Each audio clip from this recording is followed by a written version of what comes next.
મોટા જીરું કેમ આવું બધું એ તારે એની હોતીને રાજકોટ રેસ ને જીરું આવું બધું આમાં શું કર્યું તું?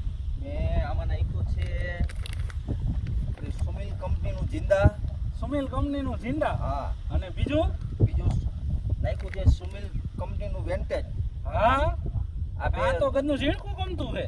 આ બેનો રેતીમાં ફેરવીને છંટકાવ કરેલો છે. કેટલા દિવસે નાખ્યું તે? આ નાખ્યું છે 45 દિવસે. 45 દિવસે. હા. પછી હું આનું રિઝલ્ટ મળ્યું? રિઝલ્ટ આનું બહુ સારું મળ્યું છે. નકર હું તો રહું છું રાજકોટ, દર બુધવારે સવારે આવું છું. 8 દિવસ એમને હોય. તોય જીરું કર્યું એટલે બહુ સારું કહેવાય. નકર અહીંયા રહીએ એનાથી નહીં નથી થતું આવું. ના આ તો તું રાજકોટ રેસ તો આ ફૂટ નું તો જીરું થઈ ગયું તારું. જિંદા અને વેન્ટેજ નું કામ આપણને બહુ સારું લાગ્યું ભાઈ. હા.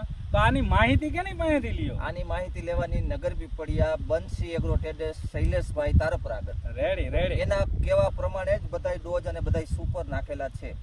Very good. નમસ્કાર, હું શૈલેષ તારપરા અને અમારા મોટાને વટાણા વાવવાના હતા અને જીરું મેં ધરાર વવરાયું હતું અને તમે જોઈ શકો છો જીરું કેવું છે. એ જ વિડીયો છે ને?